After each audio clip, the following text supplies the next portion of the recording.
Mais il reste que vous avez eu d'ailleurs une période avec le CEA, Jacques Cartier, et la DPQ, l'Association de défense des producteurs de bovins, M. Adrien Brault, qui était membre du CEA lui aussi. Il y a eu une période en fait où vous avez mobilisé les producteurs. Enfin, quand je dis vous, c'est Adrien Brault et d'autres ont mobilisé les producteurs de bovins pour dire qu'ils ne voulaient pas payer cette fameuse cotisation de réclamation. Puis ça a fini un peu en queue de poisson, cette histoire-là. L'association, c'est ça, j'ai appris après les fêtes elle a fermé en septembre. Le conseil d'administration restant ont démantelé l'association. C'est dommage que ça s'est terminé comme ça, puisque la dernière assemblée annuelle que Maître Vaillancourt était à l'avant avec Adrien Brault, M. Brault était en émotion, mais il voulait continuer son association. L'association, on va la continuer, mais en démantelant l'association en septembre dernier, bien, ils n'ont pas d'état financier. C'est une façon d'éviter les poursuites? C'est une façon de... vous y gagnez quoi, vous les producteurs, à arrêter l'association? L'association, en tant que c'est du travail de chaque producteur, rencontrer les voisins, de faire en sorte progresser, à grossir l'association dans le but de ramasser des fonds, se défendre en groupe, c'est dispendieux, c'est des frais exorbitants.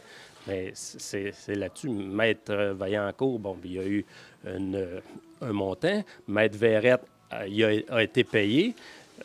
Il me l'a confirmé. J'ai posé la question par courriel, est-ce que l'association vous doit de l'argent? Il dit non. Lui, Maître Verrette, il a fait son travail, mais par contre, il ne pouvait pas en dire autant par Maître Vaillancourt.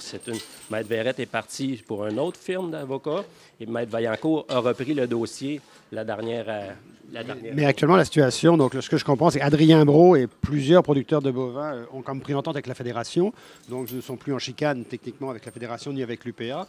Il vous restait à peu près une centaine de producteurs qui réclamaient encore de ne pas payer.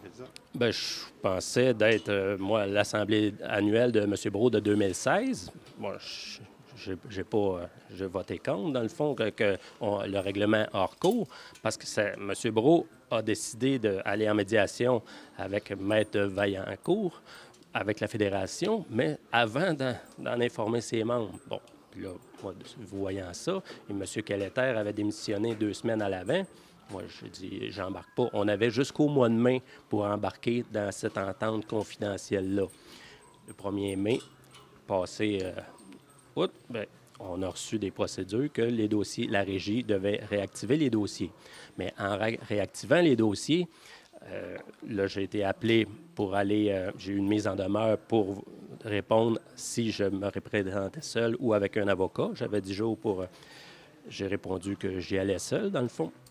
Puis la date de cette audience-là devant la Cour supérieure, c'était le 11 décembre à Longueuil.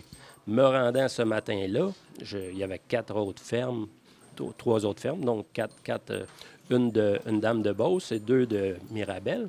Bon, je croyais qu'on était dans les 3-4 têtus, mais la greffière spéciale en a énuméré 128. Donc, vous seriez encore 128 à vous positionner contre la Fédération. C'est ça, c'est ça. Puis la raison pour laquelle il y en a d'autres qui ont signé, comme Adrien Brault et les gens qui étaient autour de la DPVQ, en fait, ont signé. Qu'est-ce qui vous empêche de signer ça? Moi, d'aller sur le fond de la chose. C'est l'achat de, pas uniquement Colbex, c'est Billette également. Les deux ont fait faillite, mais à prix exorbitant. Et c'est l'argent de tout le monde. Investissement Québec, dans les deux.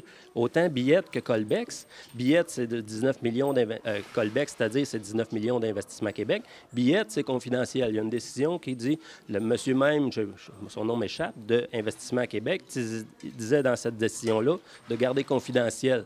Donc, c'est l'argent de tout le monde. C'est de la fraude.